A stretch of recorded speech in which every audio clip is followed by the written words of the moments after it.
Hello everybody, this has been a long time since my last review. Well indeed, I was very busy living in different parts of the world and a lot of changes in my personal life, all for the better I would say. And well, I found time to do a new video with hopefully a few more coming in the next few months. And in fact for this return video I thought of doing something a bit different, but I hope not as interesting. I assume that most of you who click on this video are already subscribers to my channel, where I historically, you could say, mainly focused on knife reviews and book reviews. Well, here let's do a bit different. I will discuss two watches and a knife, the well-known Fallkniven F1. But there's a reason I put them together in one video. The watches I will first show is these beauties. I think you will agree that they look very classy and clean in style. Before I return back to the physical specimens, I need to give you a bit of background. These two watches are from the German brand Steinhart, as you can see there. There are two variants, one is a bit more luxurious than the other, and they are watches in the traditional pilot style, or German you could say Flieger style, or more precise, you see there the Nav B-Uhr. It was Beobachtungsuhr, for observation, for navigation, to have a precise time indication. These are designs from the Second World War, which you wouldn't believe when you see them for the first time, because that's how clean and modern they are. So here, in fact, already in 1942, that's when this style of watch was invented, you could say. 1200 what is now a classic style of pilot watches had been made for the German Luftwaffe. And the original makers are Lacko, IWC, Stowe, Lange & Son and Wempe. Lacko and IW still make pilot watches, as I will show you. Stowe also does, but it's in fact the brand name is still there. But it's a new company. Lange & Son are now making stratospherically priced luxury watches, and Wempe, I believe, but I don't know that very well. I think they also make this kind of watches again. So this is an old plan for one of the first watches in the style. Okay, so here you see how do they look like traditionally. This is in fact a replica from Lacko, who made one of their traditional watches again. This style, you see, it's a more busy style than the Steinarts that I showed you. This is the so-called B-type of the dial, with the focus, you could say, on the numbers of the minutes, and the hours are at the inside. Very military in style. Well, they are very big, these traditional watches from the Second World War, because they had to be worn over a pilot jacket.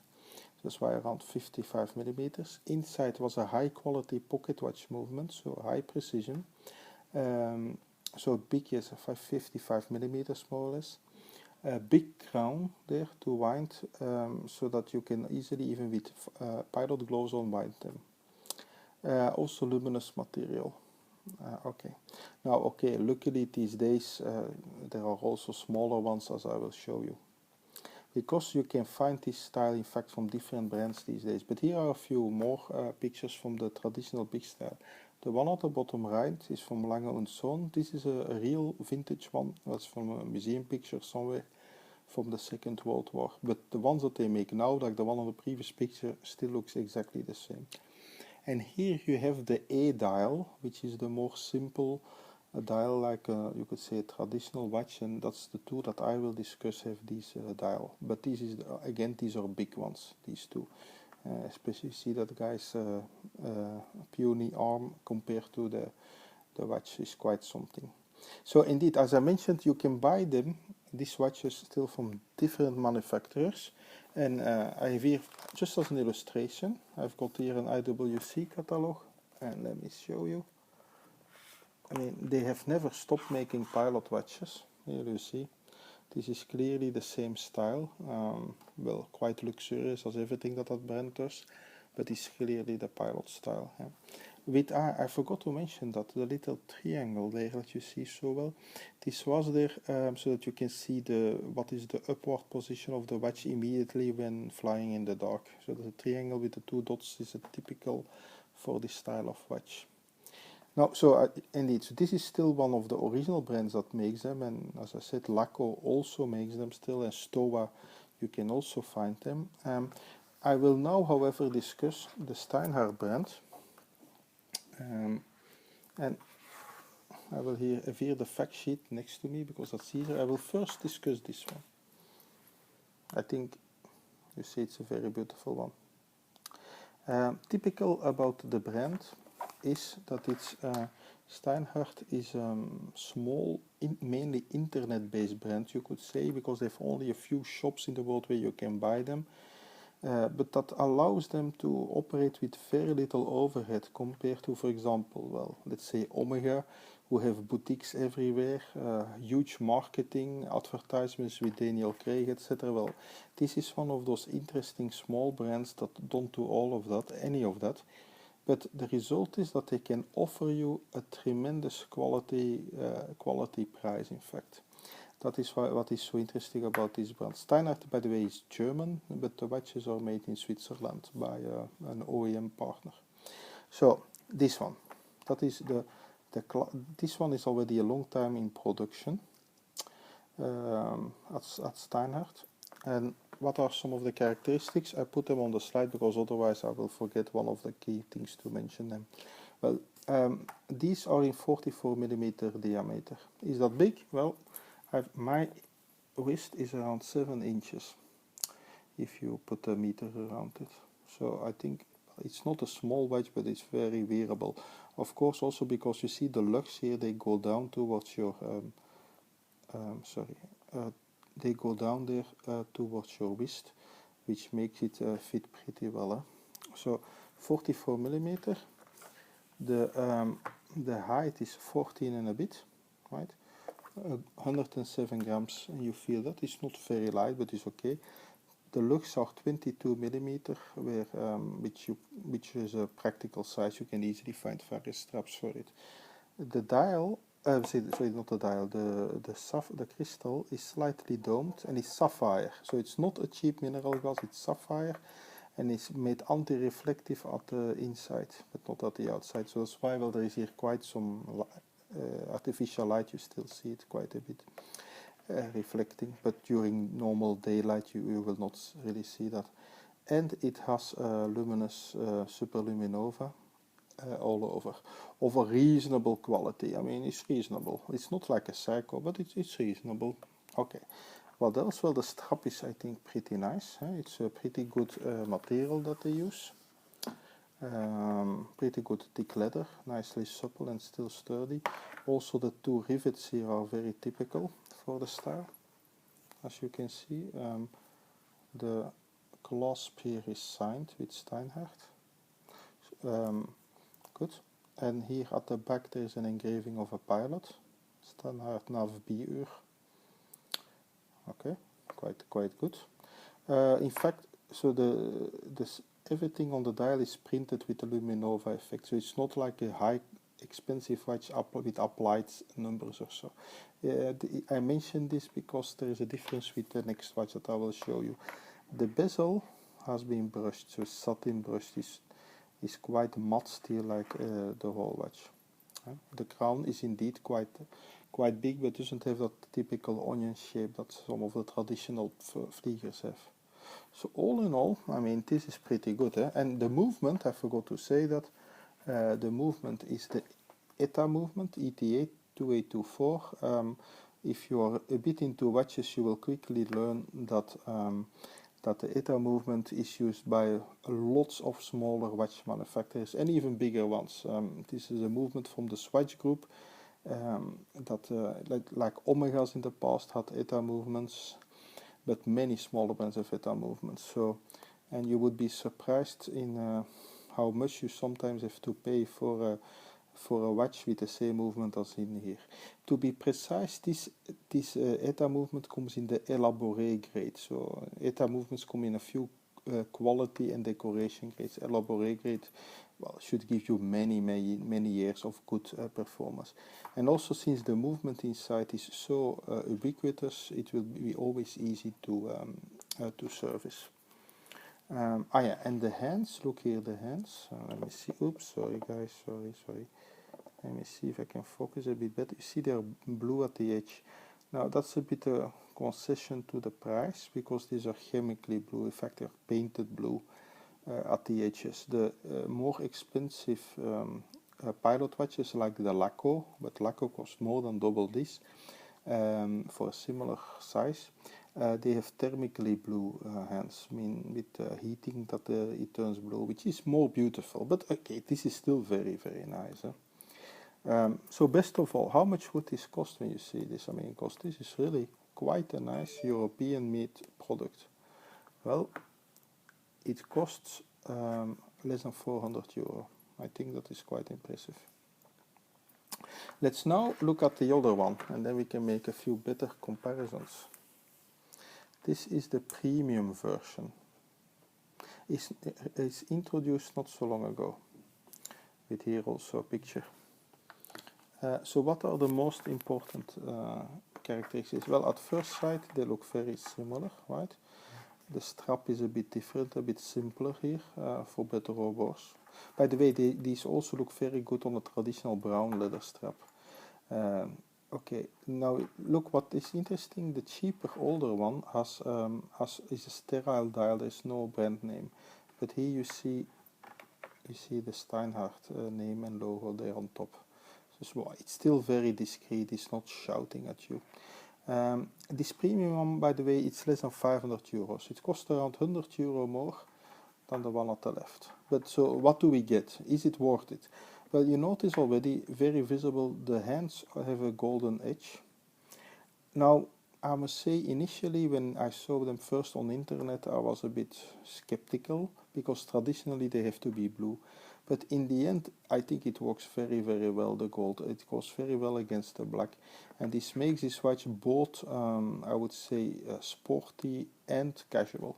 The whole style, you can really have it, sporty and casual and dressed. You can really wear it on a suit, which I do, or you can wear it on a jeans. It will always look good. That's quite good with these watches. So what else? Well, look, what I think is you have to feel it and see it to appreciate this. It's around 10 grams lighter, 98 grams instead of 107, and the case is more than 2 millimeter thinner. But look how much that is in reality, and that makes this watch really a lot more pleasurable to wear than the traditional one. So that is quite it's a sizable difference. The crown is also a bit more rounded, a bit more onion-like in style, feels a bit more luxurious. Yeah, these watches, I forgot to say that none of those are really water resistant.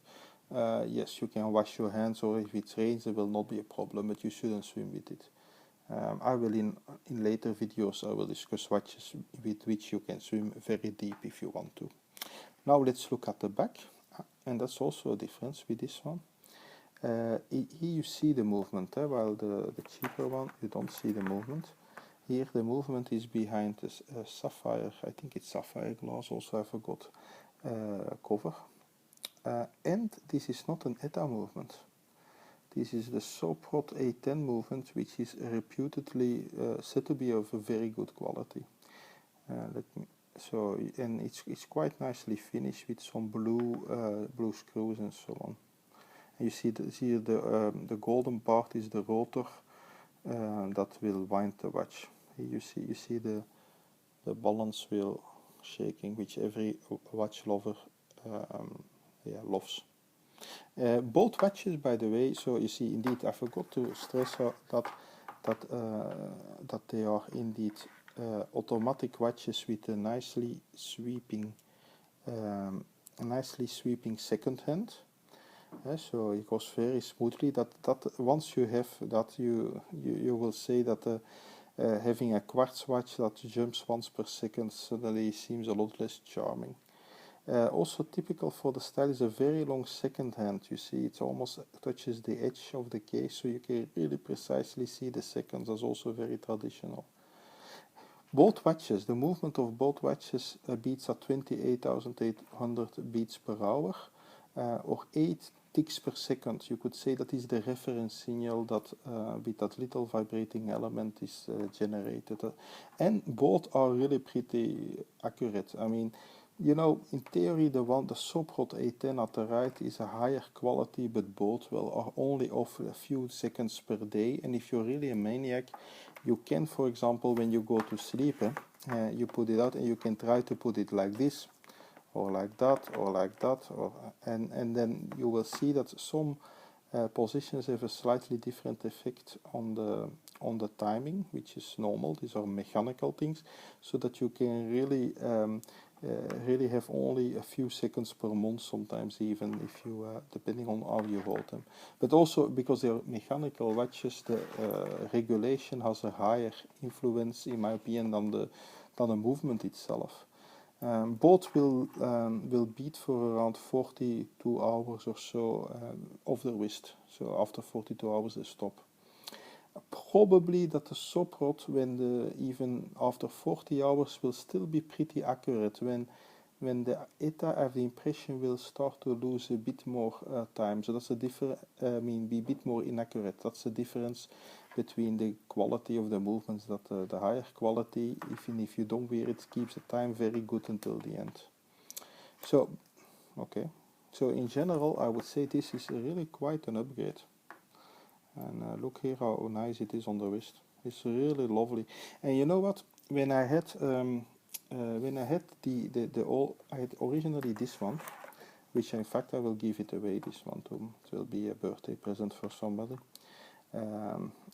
I liked it, but I still thought that moving to a Laco, and that other original brand, would still be an upgrade. For example, because the case is thinner, and a few other elements, but with this one I don't have that feeling anymore. I think this is totally awesome. I forgot to say something really interesting. Let me go back here. The numbers are super luminous. Well, not only the numbers, all the indicators. This is from the Steinhart Facebook page, but you can see that the numbers look almost like applied, not just printed. In fact, they use like around 30 layers of luminous superluminova material to print. The result is that this watch really shines several hours in the dark. So that is another quality difference between the cheaper one, which has normal lume, but this one is really nice. And the 3D effect on the numbers really gives a certain quality impression. We have to bring something else here, a picture of how does it look in the dark, and it is really that bright. Well, you see here there's a little color difference between the two, but I think it's just the white balance of the camera when the shots were taken, because the color is more or less the same, blue-green a bit, but clearly the premium one is more intense for a long time. You see, it's very beautiful at night, as you can imagine. There is something else I have to say about this movement, and something very interesting. Well, this one, so the Soprod is marketed as a high quality Swiss movement.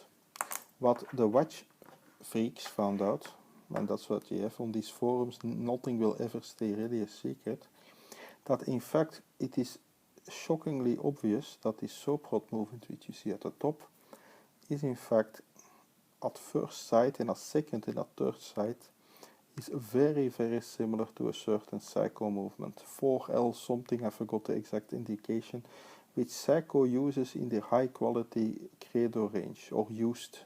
Credo is a luxury brand of Seiko.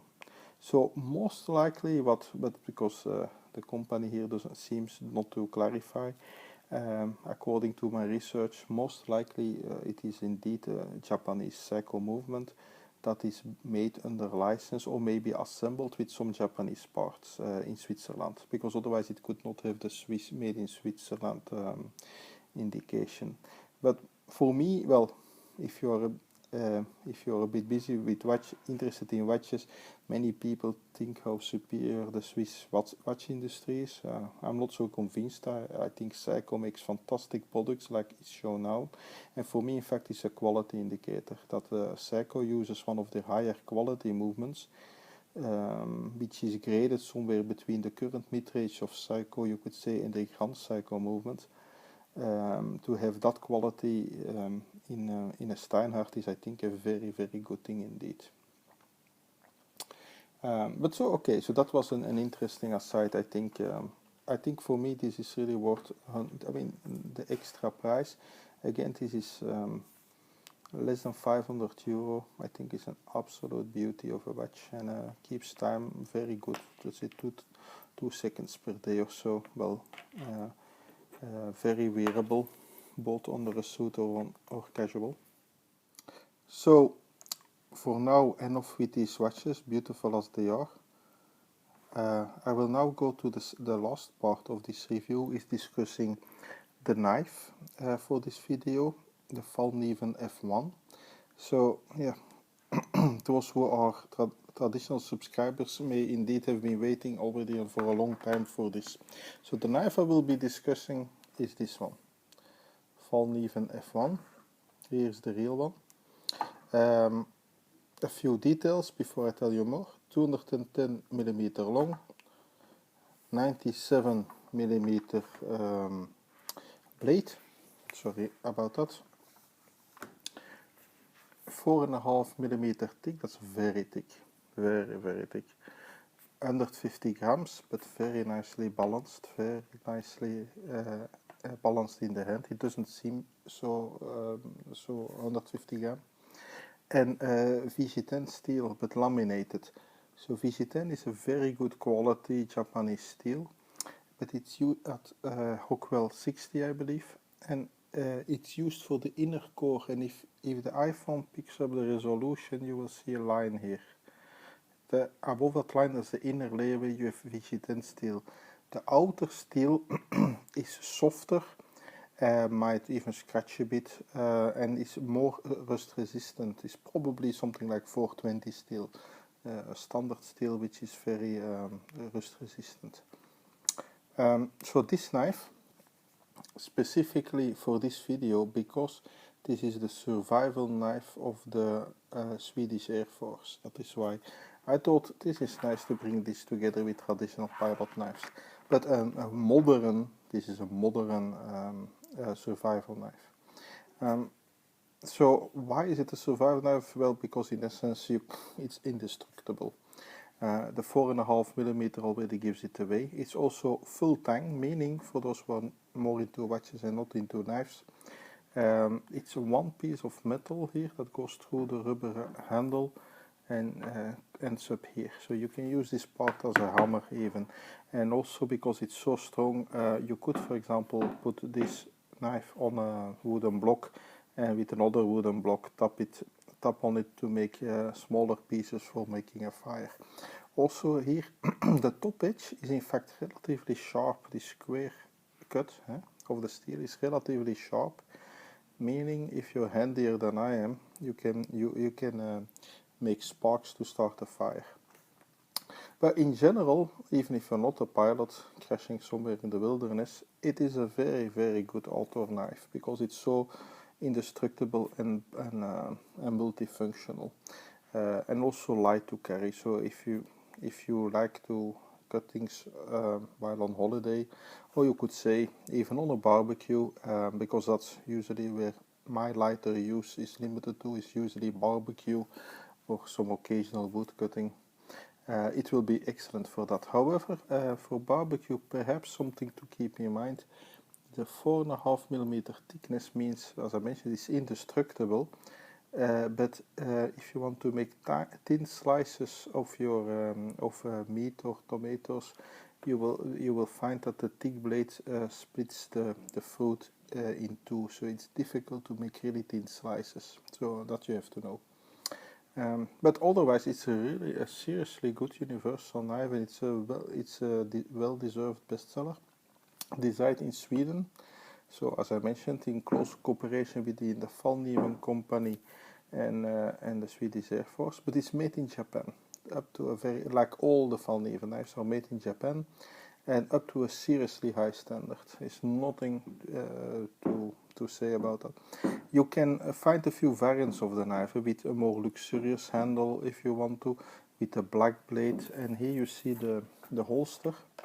It's a well, very serious, no nonsense leather holster, the one that I have at least,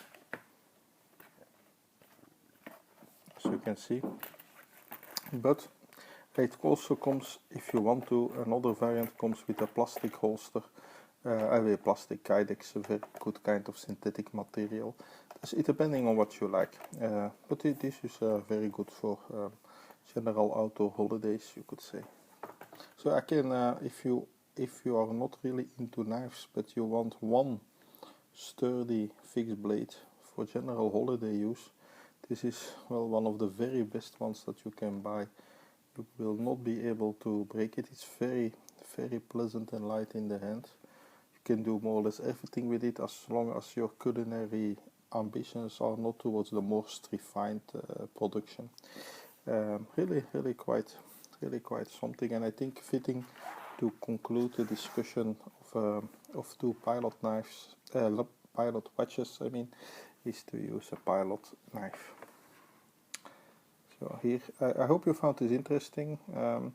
Next one will not be a pilot oriented, but will be rather under the sea, and I will also discuss a watch and a blade.